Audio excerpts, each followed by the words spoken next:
Hello everyone, welcome to Florence academy.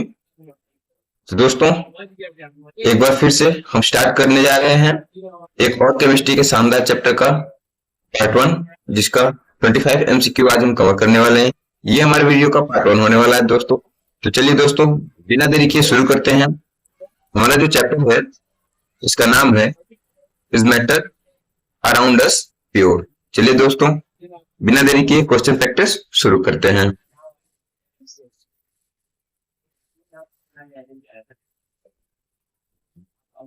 चलिए दोस्तों, शुरू करते हैं। क्वेश्चन नंबर फर्स्ट कह रहा है which of the following is a pure substance, यानी निम्न में से कौन सा एक शुद्ध पदार्थ है। दोस्तों आपको बता दें,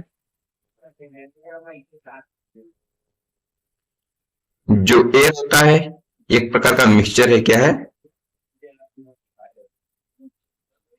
मिक्सचर होता है। मिल्क एक प्रकार का कोलाइड होता है। ठीक है, मिट्टी होती है, ये एक मिक्सचर है। क्या है? मिक्सचर है। बट जो हमारा वाटर होता है ये होता है एक प्योर सब्सटेंस। क्या होता है? Pure substance.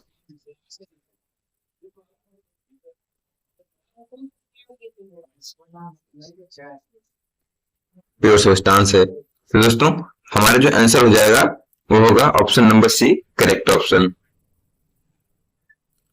आइए दोस्तों नेक्स्ट क्वेश्चन देखते हैं। नेक्स्ट क्वेश्चन है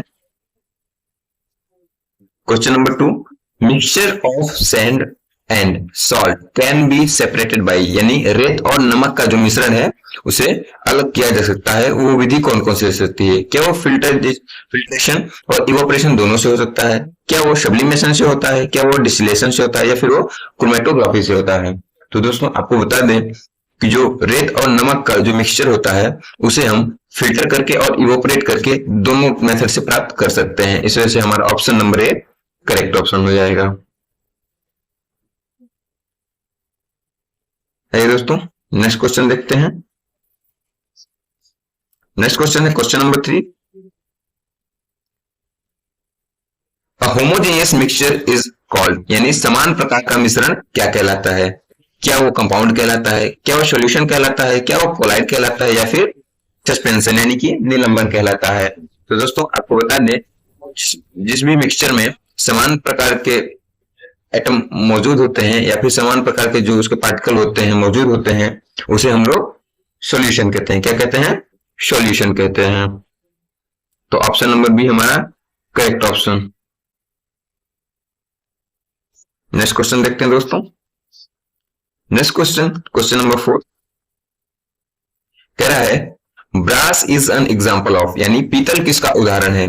क्या पीतल एक एलिमेंट है? क्या ये कंपाउंड है? क्या ये होमोजीनियस मिक्सचर है या फिर हेट्रोजीनियस मिक्सचर है? तो आपको बता दें दोस्तों, जो ब्रास होता है, पीतल होता है, एक प्रकार का मिक्सचर होता है, लेकिन ये कैसा मिक्सचर है? तो ये होमोजीनियस मिक्सचर है। कैसा मिक्सचर है? होमोजीनियस। तो ऑप्शन नंबर सी हमारा करेक्ट ऑप्शन हो जाएगा। नेक्स्ट क्वेश्चन देखते हैं दोस्तों, क्वेश्चन नंबर 5। क्वेश्चन नंबर 5 कह रहा है the process of separating a solid from a liquid by pouring is called, यानी किसी द्रव से ठोस को डालकर अलग करने की प्रक्रिया जो होती है उसे क्या कहते हैं? सॉरी दोस्तों, यहाँ पर थोड़ा सा क्वेश्चन का मिस्टेक है।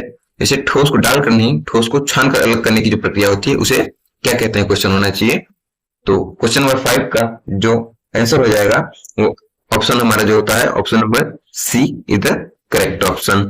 क्योंकि जब भी किसी लिक्विड से किसी सॉलिड को अलग करते हैं तो उसे हम क्या कहते हैं? उसे हम अधिस्रवण यानी कि डिकंटेशन कहते हैं। क्या कहते हैं? डिकंटेशन कहते हैं। नेक्स्ट क्वेश्चन देखते हैं दोस्तों। नेक्स्ट क्वेश्चन है question number 6, distillation is use to separate, यानी आसवन का प्रयोग किसे अलग करने के लिए किया जाता है? तो आसवन क्या वो मिश्रित द्रव यानी मिसिबल लिक्विड को अलग करने के लिए किया जाता है? क्या वो इमिसिबल लिक्विड्स को अलग करने के लिए किया जाता है? या फिर सॉलिड फ्रॉम लिक्विड या फिर गैसों को अलग करने के लिए किया जा सकता है? तो आपको बता दें दोस्तों, जो डिस्टिलेशन प्रोसेस होता है वो किसी भी जो मिसिबल लिक्विड होते हैं उनको अलग करने के लिए किया जाता है। तो ऑप्शन नंबर ए हमारा करेक्ट ऑप्शन हो जाएगा। नेक्स्ट क्वेश्चन देखते हैं दोस्तों। नेक्स्ट क्वेश्चन है क्वेश्चन नंबर 7। निम्न में से कौन शुद्ध मिश्रण नहीं है, यानी which of the following is not a mixture, यानी कौन सा मिक्सचर नहीं है। तो आपको बता दें, वायु एक प्रकार का मिक्सचर है, ब्रास एक प्रकार का मिक्सचर है, सॉयल एक प्रकार का मिक्सचर है, लेकिन जो डायमंड होता है, जो हीरा होता है, वो एक प्रकार का क्या है, एक शुद्ध पदार्थ है। क्या है दोस्तों, तो ये शुद्ध पदार्थ है, क्योंकि ये केवल और केवल कार्बन से मिलकर बना है। किससे बना है, तो ये कार्बन से मिलकर के बना है। किससे बना है, केवल कार्बन, कार्बन से मिलकर के बना है दोस्तों। नेक्स्ट क्वेश्चन देखते हैं। नेक्स्ट क्वेश्चन है क्वेश्चन नंबर 8।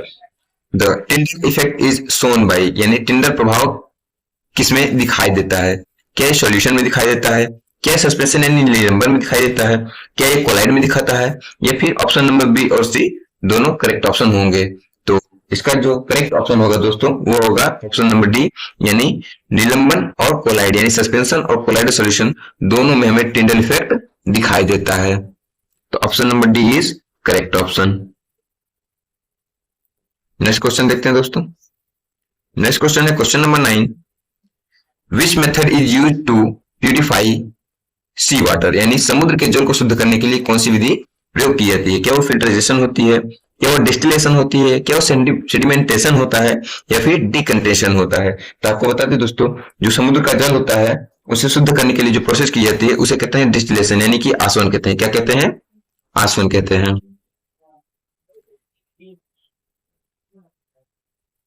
नेक्स्ट क्वेश्चन देखते हैं दोस्तों। नेक्स्ट क्वेश्चन है question number 10। Which of the following will scatter light, क्या करता है, निम्न में से कौन प्रकाश को प्रेरित करेगा, क्या करेगा, प्रकाशित करेगा। तो क्या वो ट्रू सॉल्यूशन होता है, सत्य विलयन होता है, क्या वो कोलाइड सॉल्यूशन होता है, क्या वो सस्पेंशन होता है, या फिर option number D both B and C correct होगा। तो जो इसका क्वेश्चन नंबर 10 का जो आंसर है दोस्तों, वो हो जाएगा ऑप्शन नंबर डी। क्या होगा, ऑप्शन नंबर डी हमारा करेक्ट ऑप्शन हो जाएगा। नेक्स्ट क्वेश्चन देखते हैं दोस्तों। नेक्स्ट क्वेश्चन है क्वेश्चन नंबर 11।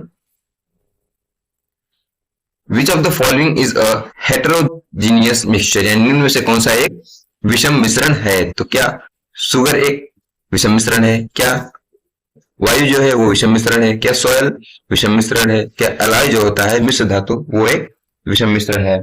तो इसका जो ऑप्शन नंबर सी हो जाएगा दोस्तों, सॉयल, ये हमारा करेक्ट ऑप्शन हो जाएगा।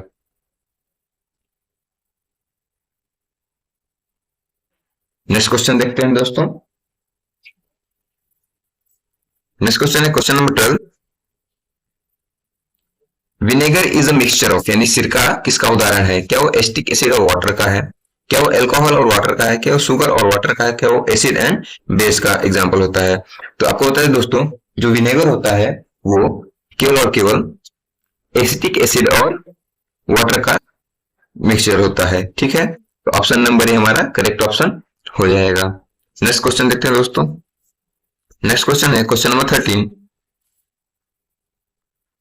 विच method is use to separate camphor from salt, यानी कपूर को नमक से अलग करने के लिए कौन सी विधि प्रयोग की जाती है।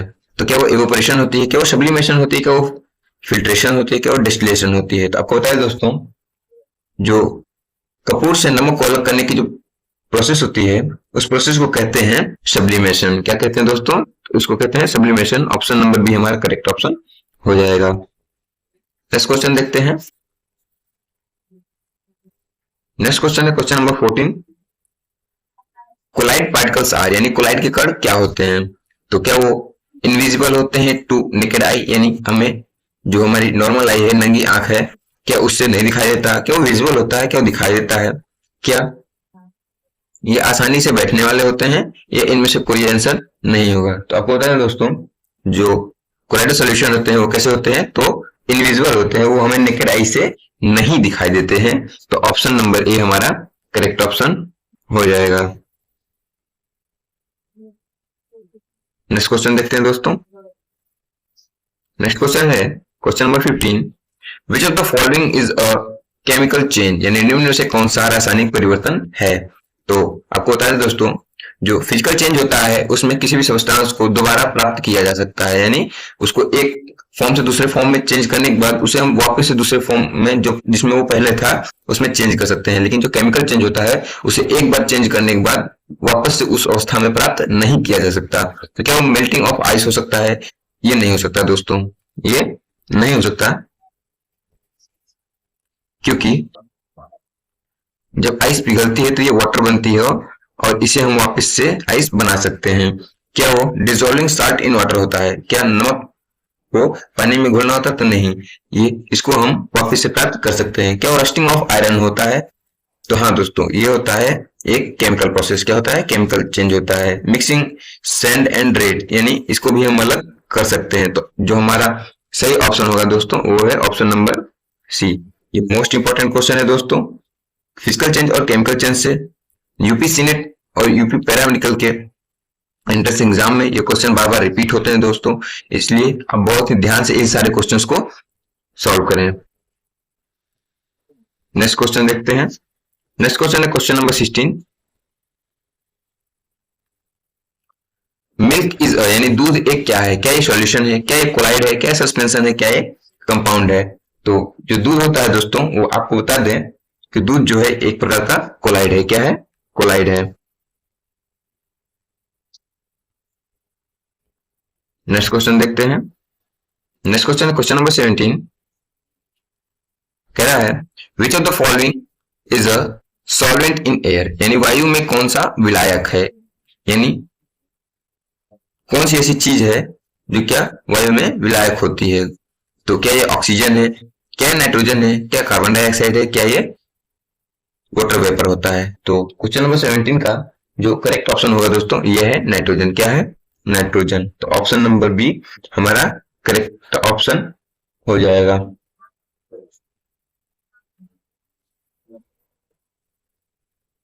नेक्स्ट क्वेश्चन देखते हैं दोस्तों। नेक्स्ट क्वेश्चन है which this is physical change, यानी इनमें से कौन सा फिजिकल चेंज है, यानी इनमें कौन सा भौतिक परिवर्तन है? तो भौतिक परिवर्तन वो परिवर्तन होता है दोस्तों जिसको हम एक बार चेंज करने के बाद वापस से उसी अवस्था में प्राप्त कर पाए। तो मोमबत्ती जो जलती है, याद रखिएगा दोस्तों, मोमबत्ती का जलना ये एक प्रकार का केमिकल चेंज है। कैसा है? केमिकल चेंज है, ठीक है। तो बॉइलिंग ऑफ वाटर एक प्रकार का फिजिकल चेंज है। कैसा है? फिजिकल चेंज है। रस्टिंग ऑफ आयरन ये भी एक प्रकार का केमिकल चेंज है, केमिकल चेंज है। और दूध का फटना, ठीक है, दूध का फटना ये भी क्या है? केमिकल है। यानी एक बार जब दूध फट जाता है तो क्या उसे हम वापस से दूध बना सकते हैं? तो नहीं बना सकते। क्या किसी भी लोहे में अगर जंग लग जाता है तो क्या वापस से उसे जंग हटा सकते हैं? जंग तो हम हटा सकते हैं दोस्तों, लेकिन जो जंग होता है क्या वापस से उसे लोहा बना सकते हैं? तो नहीं बना सकते हैं, ठीक है। और मोमबत्ती जब जल जाती है, याद रखिए दोस्तों, मोमबत्ती का जलना एक प्रकार का केमिकल चेंज है, लेकिन मोमबत्ती का पिघलना एक प्रकार का फिजिकल चेंज होता है दोस्तों। इस बात में कंफ्यूज नहीं होना है। तो चलिए नेक्स्ट क्वेश्चन, सॉरी दोस्तों, इसका पहले ऑप्शन लगा लेते हैं। तो क्वेश्चन कह रहा था कि फिजिकल चेंज क्या होता है? तो फिजिकल चेंज होता है बॉइलिंग ऑफ वाटर, यानी ऑप्शन नंबर बी हमारा करेक्ट ऑप्शन होने वाला है। नेक्स्ट क्वेश्चन देखते हैं दोस्तों। नेक्स्ट क्वेश्चन है क्वेश्चन नंबर 19। क्वेश्चन कह रहा है प्योर सब्सटेंस है, यानी शुद्ध पदार्थों में होते हैं क्या वेरिएबल कंपोजिशन होते हैं, यानी परिवर्तनशील संगठन होते हैं? क्या फिक्स्ड कंपोजिशन होते हैं, निश्चित संगठन होते हैं? या नो कंपोजिशन, इनमें कोई संगठन नहीं होता है? क्या ओनली एलिमेंट होते हैं? क्या केवल तत्व होते हैं? तो क्वेश्चन नंबर 19 का हमारा जो करेक्ट ऑप्शन होगा वो ऑप्शन नंबर बी होगा। उनमें जो होता है केवल और केवल निश्चित संगठन होता है। क्या होता है? निश्चित संगठन होता है, यानी क्या होते हैं? शुद्ध पदार्थ होते हैं। तो ऑप्शन नंबर बी हमारा करेक्ट ऑप्शन हो जाएगा। नेक्स्ट क्वेश्चन देखते हैं दोस्तों। नेक्स्ट क्वेश्चन है क्वेश्चन नंबर 20। क्वेश्चन कह रहा है which technique is use to separate dyes in ink, यानी स्याही के रंगों को अलग करने के लिए कौन सी तकनीक का प्रयोग किया जाता है? क्या वो डिस्टिलेशन होता है? क्या वो फिल्ट्रेशन होता है? क्या वो क्रोमेटोग्राफी होता है? क्या वो सब्लिमेशन होता है? तो आपको पता है दोस्तों, स्याही से जो रंगों को अलग करने की जो प्रोसेस होती है, जो मेथड होता है, जो टेक्निक होती है, इसको हम क्या कहते हैं, तो इसको क्रोमेटोग्राफी कहते हैं। क्या कहते हैं दोस्तों, क्रोमेटोग्राफी कहते हैं। ऑप्शन नंबर सी हमारा करेक्ट ऑप्शन हो जाएगा। नेक्स्ट क्वेश्चन देखते हैं। नेक्स्ट क्वेश्चन है question number 21। Smoke is an example of, यानी धुआं किसका उदाहरण है। तो आपको बता दें दोस्तों, क्या ये सॉल्यूशन है, क्या ये सस्पेंशन है, क्या ये कोलाइड है, तो या फिर क्या ये कंपाउंड है। तो आपको बता दें दोस्तों, क्वेश्चन नंबर 21 में कह रहा है कि धुआं किसका एग्जाम्पल होता है। तो धुआं जो होता है एक प्रकार का कोलाइड होता है। क्या होता है दोस्तों, कोलाइड होता है। ऑप्शन नंबर सी हमारा करेक्ट ऑप्शन हो जाएगा। नेक्स्ट क्वेश्चन देखते हैं। नेक्स्ट क्वेश्चन है fog is an example of, यानी कोहरा किसका उदाहरण है। क्या ये सॉलिड इन गैस है, क्या लिक्विड इन गैस है, क्या गैस इन लिक्विड है, क्या ये सॉलिड इन लिक्विड होता है। तो आपको बता दें दोस्तों कि जो कोहरा होता है वो होता है लिक्विड इन गैस। क्या होता है, लिक्विड इन गैस, यानी जो लिक्विड के पार्टिकल है वो एयर में क्या रहते हैं, मिक्स रहते हैं। ठीक है, नेक्स्ट क्वेश्चन देखते हैं। नेक्स्ट क्वेश्चन है question number 23। Particles of suspension, यानी निलंबन के कण कैसे होते हैं। डू नॉट सेटल, क्या वो सेटल नहीं होते हैं। स्कैटर इन लाइट, क्या वो क्या करते हैं, प्रकाश के कणों को बिखेरते हैं।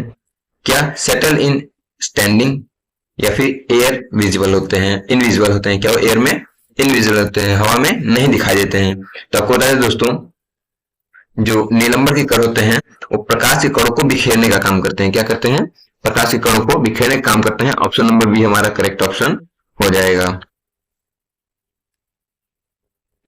नेक्स्ट क्वेश्चन देखते हैं। नेक्स्ट क्वेश्चन है क्वेश्चन नंबर 24। फिल्ट्रेट इज, यानी छानने के बाद जो द्रव प्राप्त होता है वो क्या होता है। क्या ये सॉलिड होता है, क्या लिक्विड होता है, क्या वो गैस होता है, क्या वो मिक्सचर होता है। तो आपको बताया दोस्तों, छानने के बाद जो द्रव होता है उसे हम लोग क्या कहते हैं, तो द्रव ही कहते हैं। दोस्तों ये कह रहा है कि छानने के बाद जो द्रव प्राप्त होता है, क्वेश्चन में ही आंसर बता रहा है दोस्तों। तो छानने के बाद जो होता है क्या होता है, द्रव होता है। तो ऑप्शन नंबर बी हमारा करेक्ट ऑप्शन हो जाएगा। नेक्स्ट क्वेश्चन है क्वेश्चन नंबर 25। क्वेश्चन कह रहा है solubility of solid in water, यानी ठोसों की जल में जो विलेयता होती है वो क्या होती है। इंक्रीजेस विथ टेम्परेचर, तापमान बढ़ने पर बढ़ जाती है। डिक्रीजेस, घट जाती है। रिमेन सेम, यानी क्या ये समान रहती है। क्या इनमें से कोई ऑप्शन नहीं होगा। तो आपको बता दें दोस्तों, जो ठोसों की जल में विलेयता होती है, यानी solubility of solid in water जो होती है, वो टेम्परेचर इंक्रीज करने पे क्या होती है, बढ़ती है। क्या होती है, बढ़ती है। तो ऑप्शन नंबर ए हमारा करेक्ट ऑप्शन हो जाएगा। ठीक है, तो आज के लिए इतना है दोस्तों। फिर मिलेंगे आपसे एक और शानदार क्लास के साथ। ठीक है, तब तक के लिए मुझे दीजिए इजाजत। जय हिंद, जय भारत।